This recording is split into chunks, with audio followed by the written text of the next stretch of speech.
Are we in for an October surprise? As September comes to an end, presidential election observers are beginning to wonder if there will be an October surprise.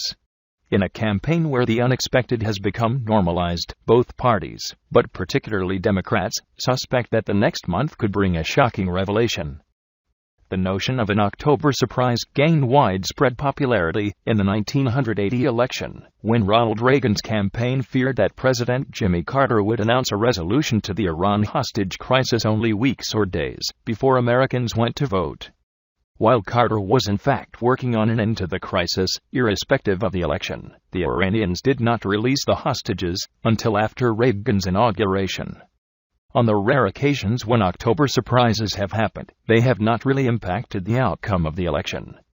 In 1956, Egyptian President Gamal Abdel Nasser nationalized the Suez Canal, and the Soviets invaded Hungary shortly before the election. The crises, and Eisenhower's responses, were not determining factors in the president's landslide victory against Adlai Stevenson. He was well on his way to victory before either crisis broke. In October 1964, one of President Lyndon Johnson's closest and most trusted aides, Walter Jenkins, was arrested in a Washington YMCA for engaging in sexual acts with a man. Though Johnson feared the arrest would hurt his campaign, Johnson went on to enjoy a landslide victory against Republican Barry Goldwater. The most dramatic incarnation of a political surprise took place in 1968. On October 31st, Johnson announced that he would undertake an immediate bombing halt against the North Vietnamese in the hope of reaching a peace agreement.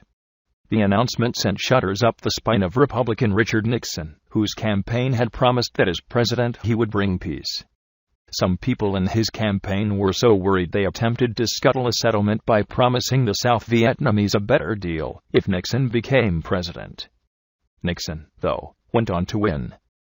In 1992, with just a few days left in the three-way presidential race between President George H.W. Bush, Democrat Bill Clinton, and Independent Ross Perot, former Secretary of Defense Caspar Weinberger was indicted for having lied to a prosecutor during the Iran-Contra investigation.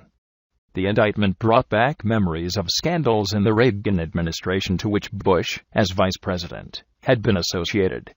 The news certainly hurt Bush, though most agree many other factors were responsible for his defeat, including the economic recession.